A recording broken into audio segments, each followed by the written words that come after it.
Hello and welcome to SPMIS Academy. Today we will analyze important newspaper articles of 29th March 2023. Please note you can download the PDF version of today's newspaper analysis by clicking the link given in the comment section. This is the list of the topics that we will be covering from today's newspaper. And the first article is about principle of Audi Alterum Partem. And this topic is important from our syllabus GS paper 2 Indian polity point of view. It is also important from our syllabus GS paper 4 ethics and integrity point of view. सबसे पहले current context समझते हैं. तो देखिए, this news is related to a 2016 circular released by RBI. उस circular में RBI ने banks को अलाउ किया था विलफुल डिफ़ॉल्टर्स को फ्रॉड डिक्लेयर करने के लिए. यानी कि कोई भी ऐसा इंसान है जिसने लोन लिया है और वो लोन वापस नहीं कर रहा है, तो बैंक्स को अब परमिशन दे दिया था आरबीआई ने कि इन सारे ही लोगों को फ्रॉड, इनके बैंक अकाउंट्स के बेसिस पे इनको फ्रॉड डिक्लेयर कर दिया जाए ताकि फ्यूचर में इनको और किसी बैंक से लोन ना मिले. इस तरह के जितने भी बोरोवर्स थे they moved to Telangana high court in December 2020 against this particular circular of RBI. और फिर तेलंगाना हाई कोर्ट से मामला पहुंचा सुप्रीम कोर्ट में, और सुप्रीम कोर्ट ने कहा है कि इस पर्टिकुलर केस में the principle of audi alteram partem has been violated. तो अब ये पूरा का पूरा न्यूज़ इम्पॉर्टेंट नहीं है. इम्पॉर्टेंट है ये प्रिंसिपल जिसको आप एथिक्स पेपर में इस्तेमाल कर सकते हैं, जिसका आप इस्तेमाल जीएस पेपर 2 इंडियन पॉलिटी के आंसर्स लिखने में इस्तेमाल कर सकते हैं. तो क्या है ये प्रिंसिपल ऑडी ऑल्टरम पार्टम, इसको ज़रा देखते हैं. Look, this principle literally means here the other side. कोई भी फैसला सुनाने से पहले आपको दूसरी पार्टी को अपना व्यू पॉइंट, अपना साइड रखने का मौका देना ही होगा. And this principle Audi alteram partum is one of the most important aspect for ensuring free and fair justice. Fair justice आप इंश्योर कर ही नहीं सकते जब तक आप सामने वाले को अपना व्यू पॉइंट रखने का मौका ना दें. तो एक कॉन्सेप्ट होता है पॉलिटी के अंदर, पॉलिटिकल साइंस के अंदर आप कह सकते हैं the principle of natural justice. ये नेचुरल जस्टिस का प्रिंसिपल जो है एथिक्स में भी आता है. When you are acting as a civil servant you always need to ensure कि natural justice is followed. Natural justice, a justice or an action which seems to be fair or justified from nature's perspective, that is natural justice. तो principal of natural justice के 3 important aspect होते हैं, उसमें से एक aspect है ये वाला प्रिंसिपल जिसको हम लोग कहते हैं ऑडी ऑल्टरम पार्टम. तो जरा देखते हैं नेचुरल जस्टिस के 3 main requirements in order to ensure natural justice. पहला रिक्वायरमेंट है एडिक्वेट नोटिस, यानी कि जो भी अफेक्टेड पार्टी है जिससे रिलेटेड कोई भी फैसला सुनाया जा रहा है उसको एडिक्वेट नोटिस पहुंचना चाहिए कि उसके खिलाफ ये केस है, ये सुनवाई होने वाली है. उसको पूरा वक्त दिया जाना चाहिए उस केस को समझने के लिए. So people affected by the decision must be told about the important issues and be given enough information to be able to participate meaningfully. ये है पहला प्रिंसिपल ऑफ नेचुरल जस्टिस. दूसरा प्रिंसिपल है फेयर हियरिंग. फेयर हियरिंग यानी कि दोनों ही side को, द बोथ साइड्स और the affected parties should be given reasonable opportunity to present their point. And this fair hearing is nothing but the principle of audi alteram partum. तो इस particular case में supreme court ने यही कहा है कि जो लोगों को भी विलफुल डिफ़ॉल्टर्स को फ्रॉड डिक्लेयर किया गया है उनको अपना व्यू पॉइंट तो एक्सप्रेस करने का मौका दिया ही नहीं गया, उनको तो फेयर हियरिंग का मौका मिला ही नहीं. So that is how the principle of audi alteram partem has been violated and this is how the principle of natural justice is not followed in this case. और इस बेसिस पे supreme court ने RBI के circular को reject कर दिया है. तीसरा principle for natural justice is no bias. The person making decision must act impartially well considering the matter. आप जब भी कोई भी फैसला सुना रहे हो तो आपको पूरी तरह से इम्पार्शियल होकर के अपने फैसले सुनाने हैं बिना किसी बायस के. अब अगर कभी भी आप कोई एथिक्स में आंसर लिख रहे हैं एथिक्स पेपर में, अब वहाँ पे इसी तरीके के सवाल आते हैं कि एक सिविल सर्वेंट के क्या एट्रीब्यूट्स होने चाहिए. तो वहाँ पे आपको पता होना चाहिए कि एक सिविल सर्वेंट के पास कई सारे डिसीजन मेकिंग पावर होते हैं. और एक सिविल सर्वेंट को आपको पता है डिस्ट्रिक्ट मजिस्ट्रेट कहते हैं, अगर आप डीसी को डिस्ट्रिक्ट मजिस्ट्रेट भी कहते हैं क्योंकि कुछ जुडिशियल पावर भी होते हैं. तो अपने फैसले सुनाने से पहले the civil servant must be guided by the idea of natural justice, and natural justice के ये तीनों कंपोनेंट आपको अच्छे से पता होने चाहिए when you are writing about traits और एट्रीब्यूट्स ऑफ सिविल सर्वेंट। दूसरा टॉपिक है आज का institute of eminence. This topic is important from our syllabus GS paper 2 governance point of view. क्या है इंस्टीट्यूट ऑफ एमिनेंस वो जरा समझते हैं। देखिए, institute of eminence scheme ministry of education लेकर के आई थी। 2017 में ही ये स्कीम को अनाउंस किया गया था, 2017 में, about 5-6 years ago. According to this institute of eminence scheme of ministry of education, 20 institutes of India were to be declared as institute of eminence. हमारे देश से 20 institute, education institute, 10 from public and 10 from private sector were to be declared as institute of eminence. और main goal था institute of eminence declare करने का कि इन सारे institutes को फंडिंग दी जाए, सपोर्ट दिया जाए गवर्नमेंट की तरफ से, ताकि ये 20 इंस्टीट्यूट आने वाले 10 साल में, यानी कि 2017 में शुरू किया गया, 2027 तक वर्ल्ड के टॉप 500 यूनिवर्सिटीज़ में अपनी जगह बना सकें। That was the goal behind declaration of institute of eminence scheme. और इंस्टीट्यूट ऑफ एमिनेंस डिक्लेयर होने के बाद ये फाइनल प्रोविजंस थे उन इंस्टीट्यूट्स के लिए। 1000 करोड़ का ग्रांट मिलना था भारत सरकार की तरफ से, एकेडमिक एंड एडमिनिस्ट्रेटिव ऑटोनॉमी मिलना था इन इंस्टीट्यूट्स को, फाइनेंशियल ऑटोनॉमी मिलना था, and they were to be allowed to have collaborations with foreign universities. These were the provisions for Institute of Eminence. Any institute who will be declared as Institute of Eminence, they were to get all such benefits. और फिर भारत सरकार ने कौन कौन से institutes को institute of eminence में develop किया जाएगा वो भी डिक्लेयर किया। 2018 में पब्लिक सेक्टर से IISc Bangalore, IIT Bombay, IIT Delhi, और प्राइवेट सेक्टर से Jio university, Manipal and BITS Pilani. 2019 में पब्लिक सेक्टर से IIT Madras, IIT Kharagpur, Delhi university, BHU and university of Hyderabad, जबकि प्राइवेट सेक्टर से VIT, Amrita Vishwa Vidyapeetham, Jamia Hamdard university, Kalinga institute of technology and Airtel सत्य भारती फाउंडेशन। ये अब 10 डिसाइड हो गए फ्रॉम पब्लिक सेक्टर, 10 डिसाइड हो गए from private sector, that were to be developed as institute of eminence. लेकिन अब करंट कॉन्टेक्स्ट पे आइए। 5 साल पहले इंस्टीट्यूट ऑफ एमिनेंस डिक्लेयर कर दिए गए थे कि इनको डेवलप किया जाना है, 20 इंस्टीट्यूट्स जिनको डेवलप किया जाना है एज इंस्टीट्यूट ऑफ एमिनेंस। लेकिन ग्राउंड रियलिटी ये है कि जो पब्लिक सेक्टर के इंस्टीट्यूट ऑफ एमिनेंस 10 डिक्लेयर किए गए थे, उनमें से 8 को तो फंडिंग मिली है, उनको इंस्टीट्यूट ऑफ एमिनेंस होने का बेनिफिट मिला है, और उनको सारी एडमिनिस्ट्रेटिव ऑटोनॉमी, फाइनेंशियल ऑटोनॉमी मिली है, जिस कारण से ये इंस्टीट्यूट और वो 8 इंस्टीट्यूट्स को फंडिंग मिली है, सपोर्ट मिला है, और इस कारण से उनमें से 3 IISc Bangalore, IIT Delhi and IIT Madras, इन्होंने अपनी रैंकिंग भी इम्प्रूव की है इन QS world ranking of universities. लेकिन 5 प्राइवेट सेक्टर के ऐसे इंस्टीट्यूट हैं जिनको फंड मिला ही नहीं। इंस्टीट्यूट ऑफ एमिनेंस उनको बनाया जाएगा, ये डिक्लेयर तो किया गया, लेकिन उनके साथ फाइनली मिनिस्ट्री ऑफ एजुकेशन ने MOU, memorandum of agreement, sign ही नहीं किया। तो मुद्दा ये है कि कई सारे ऐसे इंस्टीट्यूट हैं, at least 2 from public sector and 5 from private sector, जिनको बोला गया था कि इंस्टीट्यूट ऑफ एमिनेंस डिक्लेयर किया जाएगा। उन्होंने अपने बिल्डिंग्स वगैरह सब खड़ी कर ली, for example Jio institute, but they are yet to be declared formally as Institute of Eminence in order to receive benefits that were promised under this Institute of Eminence scheme।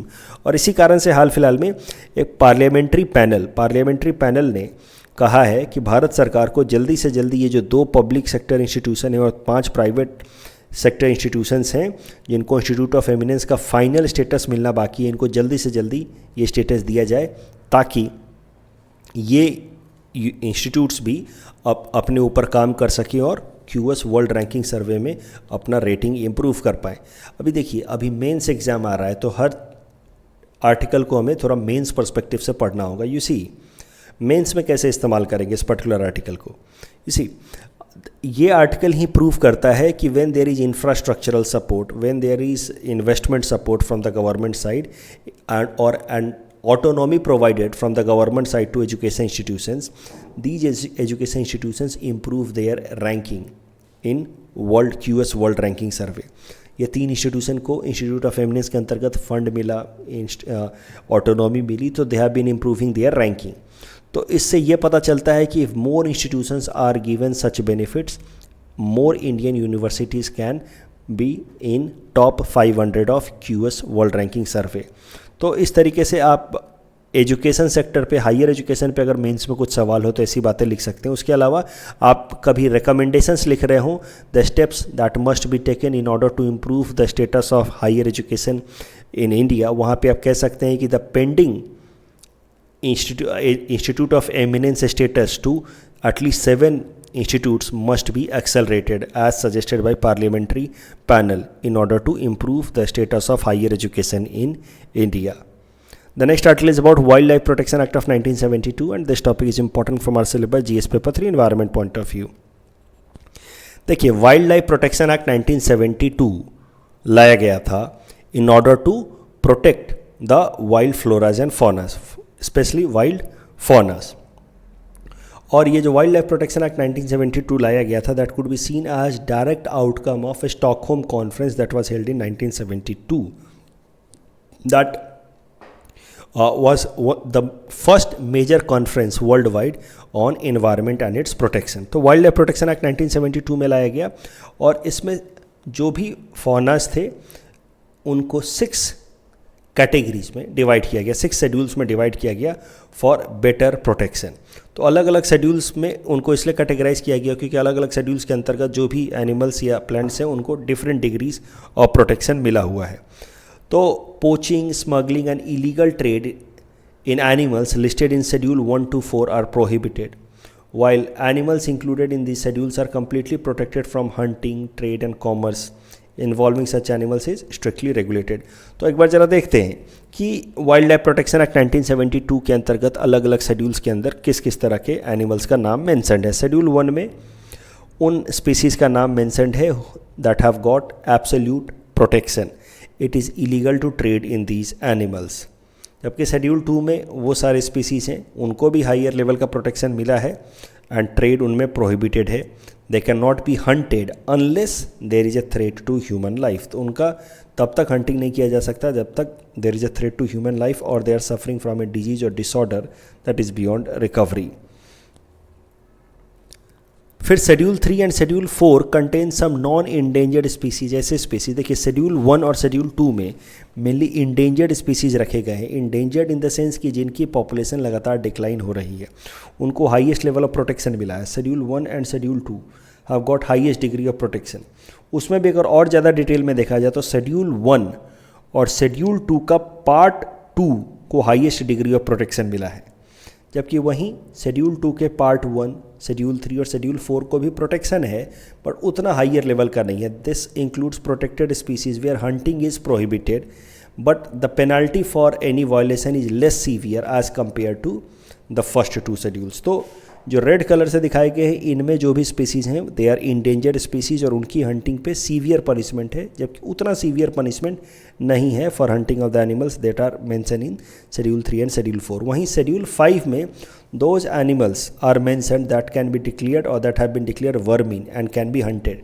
तो ऐसे जानवर जिनकी पॉपुलेशन लगातार बहुत ज़्यादा बढ़ गई है और जिनकी हंटिंग करनी अब ज़रूरी हो गई है in order to ensure order और प्रिवेंट न्यूसेंस, वैसे जानवरों को फिर डिक्लेयर किया जाता है वर्मिन और फिर उनकी हंटिंग को परमिट किया जाता है।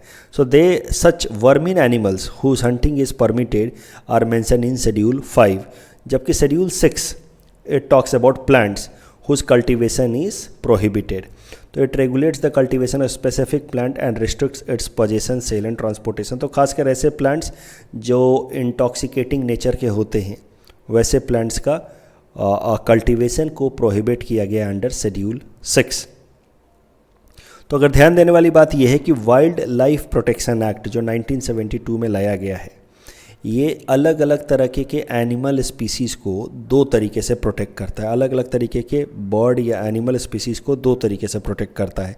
पहला by prohibiting the hunting of these protected species और दूसरा by protecting their habitats by declaration of sanctuaries या वाइल्ड लाइफ सेंचुरीज या नेशनल पार्क। तो ध्यान देने वाली बात यह है कि वाइल्ड लाइफ प्रोटेक्शन एक्ट 1972 के अंतर्गत हंटिंग तो प्रोहिबिटेड है ही, एनिमल्स को अलग अलग शेड्यूल में तो क्लासिफाई किया ही गया है. Eight the same time this law wild life protection act 1972 is the basis for declaration of national park and wild life centuries. ये है खासियत इस लॉ की. इस लॉ में दो चीज़ें हैं. यहाँ से अलग अलग जानवरों को अलग अलग शेड्यूल में डिवाइड किया गया है ताकि उनको प्रोटेक्ट किया जाए, और इसी कानून की मदद से नेशनल पार्क और वाइल्ड लाइफ सेंचुरीज डिक्लेयर किए जाते हैं या बनाए जाते हैं. अब करंट कॉन्टेक्स्ट पे आते हैं. देखिए, ये जो एक्ट है wild life protection act of 1972, इसमें हंटिंग तो प्रोहिबिटेड है ही. एट द सेम टाइम अब एक बात ध्यान देने वाली यह है कि capturing of species of animal listed under schedule 1 to schedule 4 is also prohibited. ऐसा नहीं कि आप जंगल से जा करके और टाइगर पकड़ के ले आए, आप नहीं कर सकते. This is also an offence under wild life protection act 1972. अब क्यों हम इसको पढ़ रहे हैं? क्योंकि ये यूपी का एक केस है, इम्पॉर्टेंट नहीं है केस. मोहम्मद आरिफ नाम के एक इंसान ने अपने यूपी के एक विलेज मंदका विलेज में एक इस तरीके का इंजर्ड सारस क्रेन को उसका इलाज किया, नर्सिंग की. ऐसा कोई सारस क्रेन था यूपी के इस मंदका विलेज में जो इंजर्ड हो गया. ठीक है, तो इसका इलाज किया मोहम्मद आरिफ ने और फिर उसको वो अपने घर ले आए. काफ़ी दिनों से उसको पाल रहे थे. तो फिर यूपी की अथॉरिटीज़ ने मोहम्मद आरिफ के खिलाफ एक केस बुक किया under wild life protection act of 1972. क्यों? क्योंकि वाइल्ड लाइफ प्रोटेक्शन एक्ट के अंतर्गत कैप्चरिंग ऑफ एनिमल्स और birds listed under schedule 1 to 4 is prohibited. और जो सारस बर्ड है it is listed in schedule 4 of wild life protection act of 1972. तो इसका आपने इलाज किया और इसको आप अपने घर ले आए, and that is how you violated, this person violated the wild life protection act of 1972. अब ये न्यूज़ इंपॉर्टेंट नहीं है, इंपॉर्टेंट हो गया ये वर्ड कैप्चरिंग. आपको ध्यान रखने वाली बात यह है कि वाइल्ड लाइफ प्रोटेक्शन एक्ट 1972 में सिर्फ हंटिंग प्रोहिबिटेड नहीं है, कैप्चरिंग भी प्रोहिबिटेड है. और इसी कारण से इनके खिलाफ ये केस रजिस्टर हुआ है. सारस क्रेन की अगर बात की जाए तो it is world's tallest flying bird. It prefers living in open wetland. अगर एशिया में बात की जाए तो it is found in south east Asia and south Asia. It is classified as vulnerable in IUCN red data book and schedule 4 में इसको list किया गया है in wild life protection act of 1972. It is also state bird of Uttar Pradesh. इस topic के basis पे prelims practice question हमने आपको दे रखा है. Please attempt this question and you can submit the answer in the comment section. The next article is about Amchang wild life sanctuary and this topic is important from our syllabus GS paper 5 Assam issues point of view. देखिए, Guwahati high court ने हाल फिलहाल में असम के forest department को direct किया है to report within 8 weeks on demarcation of the borders of Amchang wild life sanctuary in Guwahati. तो क्या मामला है समझिए.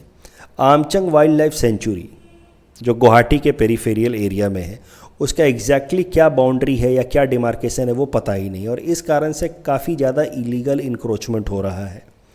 And that is how Guwahati high court has given forest department 8 weeks time to come up with clear cut demarcation of the boundaries of Amchang wild life sanctuary. Amchang wild life sanctuary की अगर बात की जाए तो मैं आपको बता ही चुका हूँ. It is on the eastern fringe of Guwahati. It comprises of 3 reserve forest, Khanapara, Amchang and south Amchang. यहाँ पे अगर फौनाज की बात की जाए, नोटेड फौनाज में flying fox, slow loris, Assamese macaque, rhesus macaque, hoolock gibbon, porcupine, white backed vulture and slender billed vulture यहाँ पे मिलते हैं. एक और इम्पॉर्टेंट स्पीसीज यहाँ मिलता है बटरफ्लाई का, tree yellow butterfly, which is in general found in Thailand, Malaysia and Singapore, which is found in Amchang wildlife sanctuary, tree yellow butterfly. Next article is about Navroz festival and this topic is important from prelims exam point of view. देखिए, Navroz festival नाम से जैसा आपको समझ आ रहा, nav means new, roz means day. Navroz festival means new year वाला दिन. It is Navroz is new year day for Parsis, जो राष्ट्रियंस. पारसी लोग नवरोज फेस्टिवल मनाते हैं 21 मार्च को हर साल. 21 मार्च को ही नवरोज़ फेस्टिवल डिक्लेयर किया गया था पहली बार in the year 1079 AD by Persian या Iranian king Jalaluddin Malik Shah. उन्होंने ये न्यू ईयर मनाना इसलिए शुरू किया ताकि इसके कॉन्टेक्स्ट में या इस अवसर पे मेले लगें और ज़्यादा बिजनेस प्रॉस्पर हो और रेवेन्यू जनरेट हो, टैक्स कलेक्ट हो। तो इस कारण से न्यू ईयर फेस्टिवल मनाना शुरू किया गया bye Jalaluddin Malik Shah on 21 March since 1079। 21 मार्च को इसलिए चुना गया है क्योंकि this is day of equinox, यहाँ से स्प्रिंग की बिगिनिंग शुरू हो जाती है। ये जो नवरोज़ फेस्टिवल है यानी कि पारसी लोगों का नया साल, इट इज़ इंस्क्राइब्ड, इसको काफ़ी धूमधाम से मनाया जाता है। तो it is inscribed in the UNESCO intangible cultural heritage list from India. तो जो इंटेंजिबल कल्चरल हेरिटेजेस इंडिया के तरफ से लिस्टेड हैं यूनेस्को में, वो टोटल 14 हैं, उसमें से एक है ये नवरोज़ फेस्टिवल। तो ये जो 14 फेस्टिवल हैं उसमें से एक है नवरोज़ फेस्टिवल, जिसको हम लोग इंडिया में कहते हैं जमशेद नवरोज़। ये 14 में से जो लेटेस्ट ऐड किया गया है intangible cultural heritages from India, वो लेटेस्ट है Durga Puja, that was added in 2021। अभी 15th जो ऐड हो सकता है इंटेंजिबल कल्चरल हेरिटेज लिस्ट में, वो है गरबा ऑफ गुजरात, जो 2023 में ऐड हो सकता है। इस टॉपिक के बेसिस पे ये प्रीलिम्स प्रैक्टिस क्वेश्चन हमने आपको दिया है। इस क्वेश्चन को सॉल्व करने के लिए आपको एक बात और ध्यान देनी होगी कि नवरोज़ फेस्टिवल तो पारसी लोगों का नया साल होता ही है, नवरोज़ फेस्टिवल इस्लाम में भी नया साल माना जाता है। It is considered as a new year in Islam also. वो बात अलग है कि इनका जो नवरोज़ का दिन होता है वो दूसरा होता है, वो जून जुलाई में होता है। इस्लाम के अंदर जो नवरोज़ दिन होता है वो जून या जुलाई में होता है, आज पर शाही calendar which is followed by people in India and Pakistan, जबकि Navroz festival for Parsis is on 21 मार्च। कल जो हमने आपको प्रैक्टिस क्वेश्चन दिया था उसका आंसर देख लेते हैं। Why I am atheist has been written by Bhagat Singh ji. And one horn rhino को लेकर के ये जो पहला स्टेटमेंट ये गलत है, because rhinos are vulnerable, but दूसरा स्टेटमेंट सही है। That's all from our side for today. Thanks for watching.